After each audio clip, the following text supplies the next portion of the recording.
गलत चीज चल रही थी बहुत सालों से, समथिंग 30 साल से चल रही थी, और जिसको शायद एंड हो गया या फिर होने वाला है, उसी को एक्सप्लेन किया है हमारे ध्रुव राठी ने। बहुत दिन से कमेंट भी आ रहे थे। वेल फाइनली मैं लेकर आ गई, सो वेट कीजिए, इसका वीडियो को एंजॉय करते हैं। असद के राज में सीरिया में सिर्फ केमिकल हथियार ही नहीं बल्कि टॉर्चर कैंप्स भी चलते थे।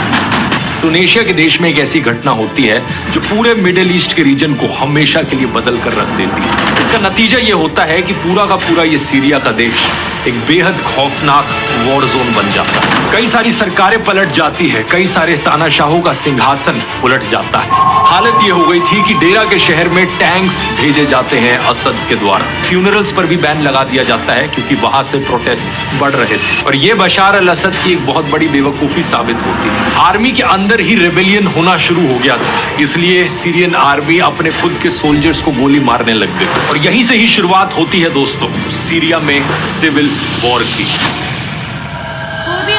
नमस्कार दोस्तों, 8 दिसंबर 2024 63 साल के राइटर बशार बारहूम सीरिया में अपने प्रिजन सेल में सुबह सुबह सोकर उठते हैं। ये पिछले 7 महीने से इस जेल में बंद थे और आज इनकी जिंदगी का आखिरी दिन होने वाला था। आज इन्हें फांसी पर चढ़ाया जाना था। असल में बात क्या है, वैसे तो बशार बारहूम सीरिया के डिक्टेटर बशार अल असद के सपोर्टर रहे थे, लेकिन कुछ टाइम पहले उन्होंने एक टेलीविजन इंटरव्यू दे दिया था जिसमें उन्होंने ईरान को क्रिटिसाइज कर दिया था। उन्होंने ईरान के देश पर सीरियंस को एक्सप्लॉइट करने का आरोप लगाया और बस इसी बात पर उन्हें जेल में डाल दिया गया था। 8 दिसंबर की सुबह को वो अपनी जिंदगी के आखिरी मिनट गिन रहे थे। उन्हें पता था कि कुछ ही देर में दरवाजा खुलेगा और सिक्योरिटी फोर्सेस उन्हें लेने आएंगी एग्जीक्यूशन के लिए। लेकिन जैसे ही दरवाजा खुलता है, इन्हें दिखता है कि ये सीरिया की सिक्योरिटी फोर्सेस नहीं है, बल्कि ये तो असद के खिलाफ लड़ रही ऑपोजिशन के रेबल्स हैं। ये इन्हें मारने नहीं, ये इन्हें जेल से छुड़ाने आए हैं। इन्हें बताया जाता है कि सीरिया में असद का राज अब खत्म हो चुका है और अब ये पूरा देश ऑपोजिशन फोर्सेस के कंट्रोल में आ गया है। इस खुशखबरी की हड़बड़ में बारहूम जेल में अपना सेलफोन और अपना सामान भी नहीं ढूंढ पाते। वो सीधा दौड़ कर जाते हैं अपने घर और अपनी पत्नी और बेटियों को बताते हैं कि वो जिंदा है। इनकी किस्मत सही मायनों में हैरान कर देने वाली है। एक सरकार के गिरने की वजह से बशार बारहूम को लिटरली एक नई जिंदगी मिल गई। लेकिन पता है क्या दोस्तों, बशार बारहूम अकेले नहीं थे। इस दिन कई सारे और लोगों को मारा जाना था। सीरिया में ही सईद नया जेल में एक बच्चे को भी मारा जाना था जिसे बचा लिया गया। आज के वीडियो में आइए जानते हैं कहानी बशार अल असद की। सीरिया के वो डिक्टेटर जिन्हें एक समय पर आईसिस भी नहीं हरा पाई थी, लेकिन आज के दिन इनकी डिक्टेटरशिप 2 हफ्तों के अंदर अंदर ताश के पत्तों की तरह ढह गई। आखिर ये कैसे हुआ और अब सीरिया का क्या होने वाला है, ये है कहानी सीरिया की सिविल वॉर की।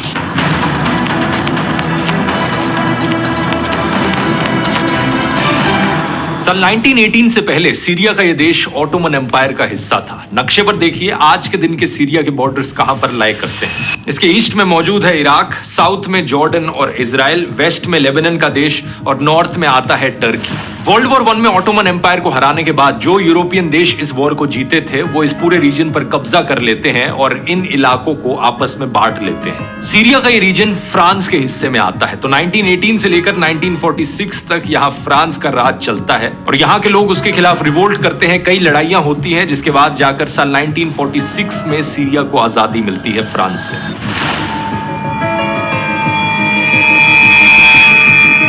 लेकिन आजाद होते ही समस्याएं शुरू हो जाती हैं। सीरिया में अलग अलग धर्मों और सेक्ट्स में मानने वाले लोग रहते हैं। रिलीजियस डेमोग्राफिक्स पर एक नजर डालो। 2014 के डेटा के अनुसार यहाँ पर 74% लोग सुन्नी इस्लाम में मानते हैं, करीब 16% शिया इस्लाम में मानते हैं और 10% के आसपास क्रिश्चियंस हैं। इन 16% शिया मुस्लिम्स में से ज्यादातर लोग, करीब 12% एलेवाइट्स हैं। अब एलेवाइट्स एक और रिलीजियस सेक्ट है। कुछ लोग मानते हैं कि ये शिया इस्लाम से कंप्लीटली अलग है, लेकिन दूसरी तरफ कुछ लोग मानते हैं कि ये शिया इस्लाम का ही एक सब सेक्ट है। ये तो हुआ रिलीजियस कॉम्पोजिशन, लेकिन इसके अलावा एथनिसिटी के बेसिस पर भी 2 मेन ग्रुप्स हैं सीरिया में, अरब्स और कर्डिश लोग। अरब्स करीब 70-80% हैं और कर्ड्स, जिन्हें हिंदी में कुर्द लोग कहा जाएगा, ये करीब 10% के अराउंड है। जब सीरिया आजाद होता है तो पावर सुन्नी अरब्स के बड़े जमींदारों के हाथों में आ जाती है और ये बाकी लोगों को पावर में हिस्सा नहीं देते। इसी वक्त एक अरब nationalist Baath political party popular होने लगती है। ये एक सेक्युलर और सोशलिस्ट पार्टी थी, तो इसकी तरफ स्टूडेंट्स, माइनॉरिटीज और आर्मी के यंग ऑफिसर्स आकर्षित होने लगते हैं। आजादी के पहले 10-15 सालों में कई सारी चीजें होती हैं, जैसे कि 1948 की अरब इजरायली वॉर, जिसमें सीरिया भी पार्टिसिपेट करता है। 1958 में एक यूनियन बन जाता है इजिप्ट और सीरिया के देशों का, और दोनों कंबाइन होकर एक नया देश बना लेते हैं, यूनाइटेड अरब रिपब्लिक। सीरिया में कई सारे मिलिट्री कूज देखने को मिलते हैं 1961 में, 1962, 1963। इन सब की डिटेल में मैं नहीं जाऊंगा, लेकिन मार्च 1963 के मिलिट्री कू के बाद होता क्या है कि आर्मी में बाथ पार्टी के सपोर्टर्स के हाथ में पावर आ जाती है। इस पॉलिटिकल पार्टी के अंदर भी एक इंटरनल पावर स्ट्रगल होता है, जिसके बाद नवंबर 1970 में जनरल हाफिज अल असद पावर सीज कर लेते हैं।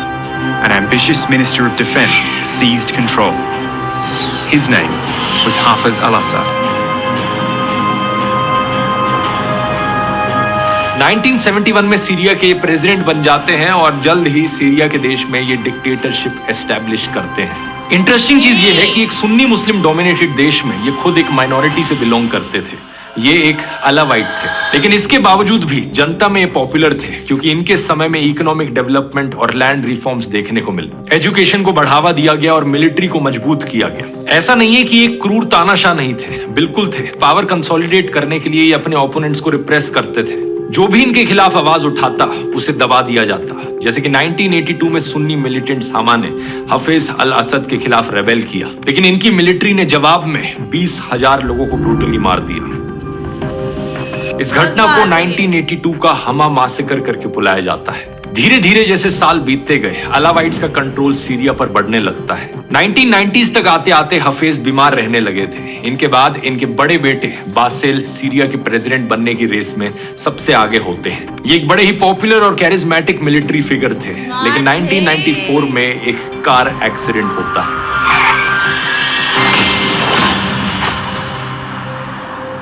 बासिल इस कार एक्सीडेंट में मारे जाते हैं।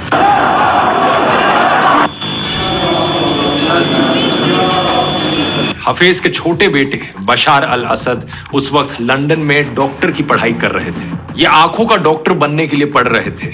ये सीरिया वापस आ जाते हैं। 10 जून साल 2000 हाफिज की एक हार्ट अटैक की वजह से मृत्यु हो जाती है और सीरिया के नए प्रेसिडेंट बनते हैं बशार अल असद।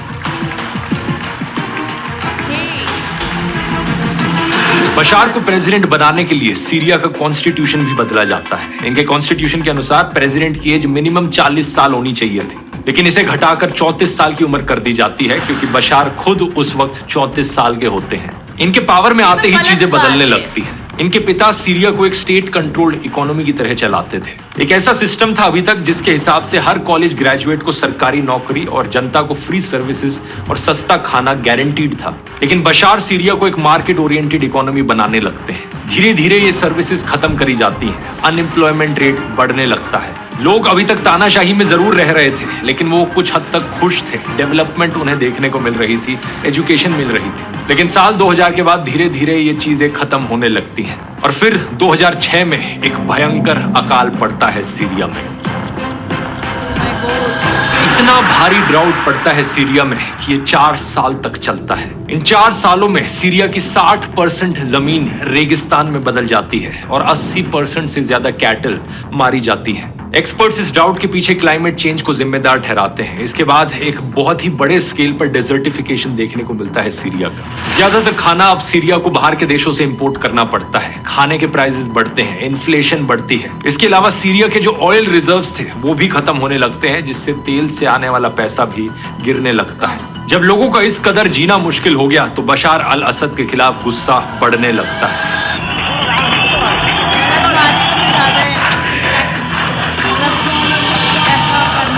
17 दिसंबर 2010 टूनेशिया के देश में एक ऐसी घटना होती है जो पूरे मिडिल ईस्ट के रीजन को हमेशा के लिए बदल कर रख देती है। टूनेशिया के एक छोटे से नगर में एक सब्जी वाला मोहम्मद बुआजीजी अपनी सब्जी का ठेला लेकर खड़ा होता है। तभी पुलिस उसके तराजू को छीन लेती है, क्योंकि उसके पास ठेला लगाने का परमिट नहीं था। वो इसकी शिकायत करने प्रोविंशियल गवर्नमेंट बिल्डिंग में गवर्नर के पास जाता है, लेकिन गवर्नर उसे मिलने से मना कर देता है। इसके बाद मोहम्मद बुआजीजी बाहर सड़क पर निकलकर अपने आप को आग लगा देता है। इससे उसकी मौत हो जाती है, लेकिन आसपास खड़े लोग इसका वीडियो रिकॉर्ड करते हैं और सोशल मीडिया पर डाल देते हैं। ये वीडियो इस हद तक वायरल होता है कि इंटरनेशनल मीडिया तक पहुंच जाता है। लोग सड़कों पर उतरते हैं प्रोटेस्ट करने के लिए, और प्रोटेस्ट देखते ही देखते इतने बढ़ जाते हैं कि 1 महीने के अंदर अंदर टूनेशिया देश के डिक्टेटर बेन आली की सरकार गिर जाती है।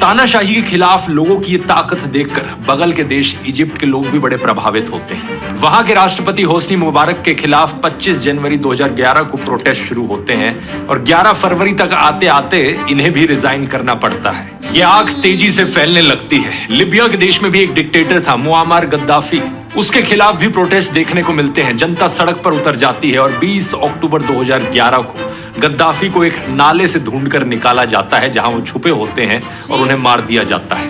2010 से लेकर 2012 के बीच में कई सारे अरब देशों में भारी प्रोटेस्ट देखने को मिलते हैं। कई सारी सरकारें पलट जाती है, कई सारे तानाशाहों का सिंहासन उलट जाता है। Morocco, Iraq, Algeria, Lebanon, Jordan, Kuwait, Oman, Sudan, इन सारी जगहों पर प्रोटेस्ट देखने को मिले। इस मूवमेंट को अरब स्प्रिंग का नाम दिया गया है। Protests that began 10 years ago in Tunisia spread across the region.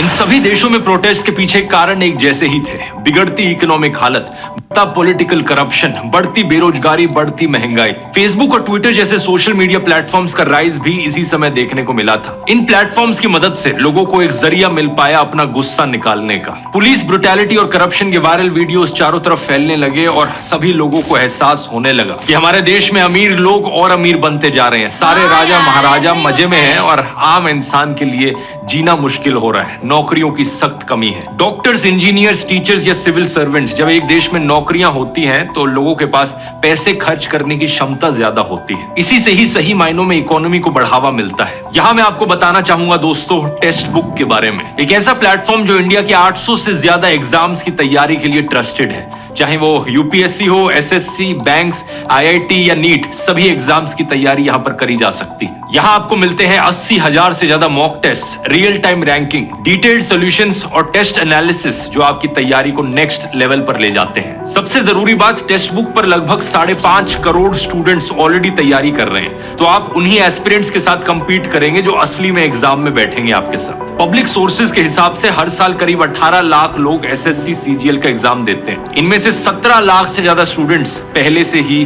Text book पर रजिस्टर्ड हैं। यहाँ पर क्वेश्चंस इतने रेलेवेंट होते हैं जैसे कि आप रियल एग्जाम ही लिख रहे हो। टेक्स्ट बुक के एसएससी, जीडी, मॉक टेस्ट के कुछ क्वेश्चंस तो असली एग्जाम में भी आ गए थे। ये एक बहुत ही अफोर्डेबल प्लेटफॉर्म है जिसकी कीमत सिर्फ 60 रुपए पर मंथ से शुरू होती है। आप मेरा कूपन कोड ध्रुव इस्तेमाल करोगे तो आपको एक्स्ट्रा 12% ऑफ भी मिल जाएगा। इसका लिंक नीचे डिस्क्रिप्शन में मौजूद है, जिसे आप क्लिक करके एक्सप्लोर कर सकते हैं खुद ही से। जरूर जाकर चेकआउट करो अगर आप किसी एग्जाम की तैयारी कर रहे हो, क्योंकि मुझे पूरा यकीन है ये आपके लिए बहुत यूजफुल होगा। अब टॉपिक पर वापस आते हैं।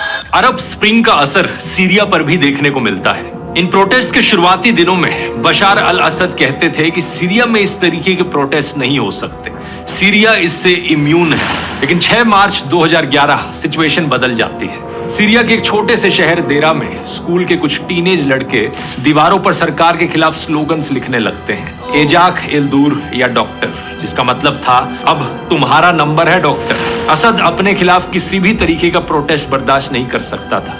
इन बच्चों को अरेस्ट कर लिया जाता है सीक्रेट पुलिस के द्वारा और इन्हें जेल में डालकर इनका टॉर्चर किया जाता है। जब इन बच्चों के पेरेंट्स और पड़ोसी लोग इन्हें छुड़ाने के लिए जाते हैं तो एक सरकारी ऑफिशियल इन्हें जवाब देता है कि बच्चों को भूल जाओ, अगर बच्चे चाहिए तो और बच्चे पैदा कर लो, और अगर बच्चे पैदा करने नहीं आते तो अपनी औरतों को हमारे पास ले आओ, हम पैदा कर देंगे। इसके बाद इस शहर में भी प्रोटेस्ट शुरू हो जाते हैं। इस घटना के अगले दिन हजारों लोग प्रोटेस्ट करने सड़क पर उतरते हैं।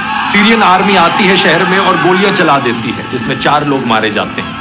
इनके फ्यूनरल्स पर और बड़े प्रोटेस्ट होते हैं। 23 मार्च को 15 प्रोटेस्टर्स को मार दिया जाता है और सैकड़ों लोग घायल होते हैं। इसके अलावा डेरा में पानी, बिजली और मोबाइल नेटवर्क्स बंद कर दिए जाते हैं। साथ में फ्यूनरल्स पर भी बैन लगा दिया जाता है क्योंकि वहां से प्रोटेस्ट बढ़ रहे थे।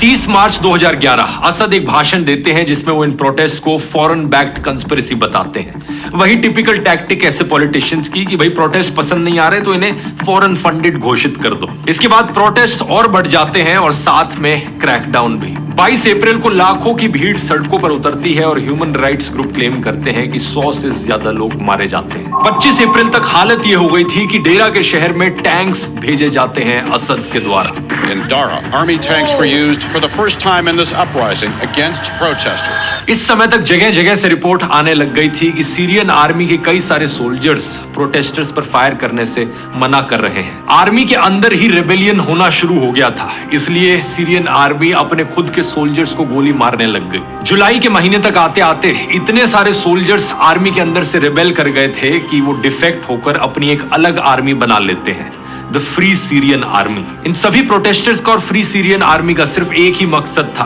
किसी भी हालत में देश को आजादी दिलाओ इस तानाशाह से। कुछ ही महीनों में ये फ्री सीरियन आर्मी असद की आर्मी को देश के कई सारे इलाकों से बाहर निकालने में सक्सेसफुल होती है। अलेप्पो और रक्का जैसे शहर इस फ्री सीरियन आर्मी के कंट्रोल में आ जाते हैं और यहीं से ही शुरुआत होती है दोस्तों सीरिया में सिविल वॉर की। Assyria in turmoil fits perfectly to what experts say Al-Qaeda's leaders want.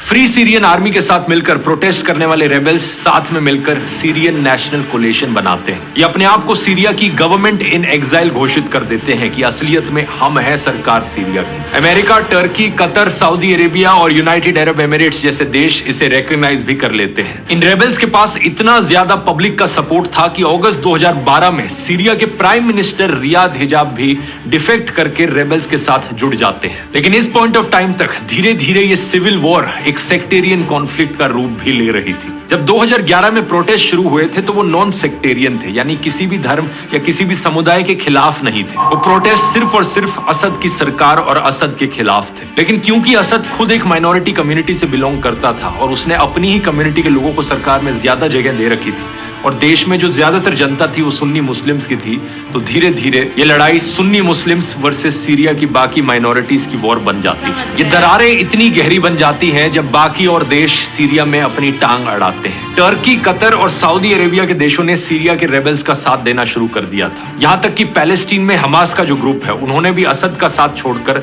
Rebels का साथ देना शुरू कर दिया था। क्या कारण था इसके पीछे? एक बड़ा कारण ये था कि ये सभी देश सुन्नी मेजोरिटी देश थे। वहीं असद के सपोर्ट में आते हैं ईरान जैसे देश और हिजबुल्लाह जैसे ग्रुप्स जो कि शिया मेजॉरिटी है। इसके अलावा 2015 तक आते आते कई सारे नॉन मुस्लिम देश भी इस वॉर में घुस जाते हैं। अमेरिका, ब्रिटेन, फ्रांस और जर्मनी रेबल्स की साइड हो जाते हैं और रशिया जैसे देश असद को साथ देने लगते हैं। यूनाइटेड नेशंस में सीरिया के खिलाफ पॉलिटिकल ओपोनेंट्स पर क्रैकडाउन को लेकर कई प्रपोजल्स लाए जाते हैं, लेकिन रशिया और चाइना इनको वीटो कर देते हैं। यहाँ शायद आप सोचोगे कि आखिर क्या कारण था कि इतने सारे बाकी देश सीरिया की इस वॉर में घुस गए। इसके पीछे कारण था दोस्तों आईसिस का आतंकवादी संगठन। यहाँ हमारी कहानी में एंट्री होती है एक्सट्रीमिस्ट मिलिटेंट ग्रुप्स की। जब सीरिया में ये सिविल वॉर चल रही थी 2012 के अराउंड, अलकायदा के लोग बहुत ध्यान से ये सब देख रहे थे और इसका फायदा उठाने की फिराक में थे। जनवरी 2012 में जबहत अल नुसरा नाम का एक ग्रुप बनता है जो अपने आप को अलकायदा का सीरियन फ्रेंचाइज घोषित कर देता है। फरवरी 2012 में अलकायदा का चीफ सभी सुन्नी मुसलमानों को सीरियन सरकार के खिलाफ